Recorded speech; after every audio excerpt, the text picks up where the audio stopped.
Alors aujourd'hui, comme promis, on est jeudi, donc c'est cours de latin, et on va passer du temps sur quelque chose que vous aimez bien, la grammaire. Donc ne sautez pas de joie, et prenez votre livret, page 16, on va travailler sur la deuxième déclinaison. Si jamais vous n'avez pas votre livret de grammaire, j'ai mis le cours en pièces jointes. Le cours de grammaire va porter sur la deuxième déclinaison. On a déjà vu la première déclinaison, mais on va commencer par faire un petit rappel. Donc, je vous rappelle que, premièrement, les noms changent de terminaison selon la fonction qu'ils occupent dans une phrase en latin. S'ils sont sujets ou s'ils sont COD, ils ne se termineront pas pareil. Deuxième chose, je vous rappelle, on a vu la première déclinaison et on reconnaît ces mots de la première déclinaison car ils ont un génitif en ae. Donc si je prends mes deux exemples, porta ae, masculin, ou silwa ae, féminin, donc c'est ce ae qui nous dit que le mot est de la première déclinaison, et un mot ne change jamais de déclinaison. Donc s'il est de la première, il sera toujours de la première. Je vous ai dit qu'on allait travailler sur la deuxième déclinaison, bah là c'est pareil, on reconnaît un mot de la deuxième déclinaison parce qu'il a un génitif singulier en i. Donc trois exemples, amicus i masculin, ager agri masculin, templum templi neutre. Donc vous voyez, à chaque fois, c'est le i, c'est ça qui nous permet de dire le mot est de la deuxième déclinaison. Maintenant, commençons à proprement parler notre cours sur la deuxième déclinaison. Alors, il faut faire attention dans cette deuxième déclinaison, parce qu'il y a des noms masculins et des noms neutres. C'est le petit m entre parenthèses qui nous dit que le mot est masculin. Par exemple, sur le mot que vous voyez à l'écran, amicus i masculin, le petit m nous dit qu'il est masculin. S'il y avait un n, il serait neutre, et la déclinaison masculin et la déclinaison neutre sont un petit peu différentes. Pas beaucoup, il y a quelques petites différences que j'expliquerai après. Donc pour l'instant, on se concentre sur les mots masculins. Donc comme on l'avait fait pour la première déclinaison, donc on prend le mot amicus i masculin, on enlève le ous qui est ici le ous du nominatif, et on garde le radical. Et ensuite, on change la terminaison en fonction du cas. Donc nominatif singulier ous, vocatif singulier e, accusatif singulier génitif singulier i, etc. Donc tout ça, vous allez le recopier sur votre livret de grammaire, à la page 16, je vous rappelle. Je vous fais une petite remarque, il y a un mot donc sur la droite, aguerre, agri, masculin.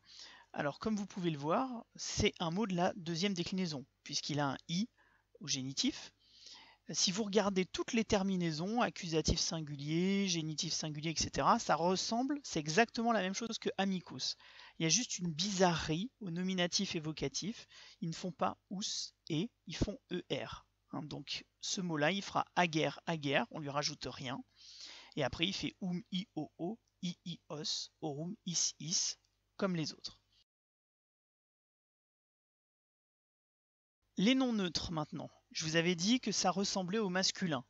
Alors si vous regardez d'ailleurs le tableau que je vous ai mis, donc je vous ai mis un mot, templum i neutre, je vous le redis, c'est le petit n à côté de templum i qui nous dit que ce mot est neutre, donc pas de doute, on sait tout de suite s'il est neutre. S'il est neutre, il suivra cette déclinaison et pas celle qu'on a vue précédemment. Alors si vous regardez le tableau, si vous regardez la fin du tableau, je l'ai mis en gris. Templi, templo, templo, templorum, templis, templis, le génitif, datif, ablatif, singulier et pluriel. Je l'ai mis en gris parce que c'est la même chose que le masculin. Donc en fait, pour la déclinaison neutre, ce qui change, c'est les trois premiers cas seulement. Et comme vous pouvez le voir, et ça sera toujours le cas pour les non neutres, les trois premiers cas sont identiques. Donc au nominatif, vocatif, accusatif, singulier, c'est pareil.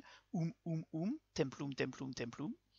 Et pareil, pour le pluriel, les trois premiers cas sont identiques. Templa, templa, templa, donc un A. Donc à chaque fois qu'on aura des non neutres, ça fonctionnera de cette façon.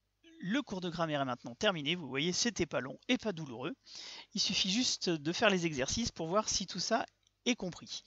Alors, je vous propose de faire trois exercices qui sont dans le livret, page 17, les exercices 1, 2 et 3. Ces exercices, si jamais vous n'avez pas le livret, là encore, je les ai mis en pièces jointes. Donc dans l'exercice 1, vous avez des mots, ils appartiennent soit à la première, soit à la deuxième déclinaison neutre. Il faut les classer, selon le principe qu'on a vu dans ce cours. Dans l'exercice 2, vous avez des mots de la deuxième déclinaison uniquement, masculin et neutre, qu'il faut décliner au bon cas, comme on a pu le faire pour la première précédemment.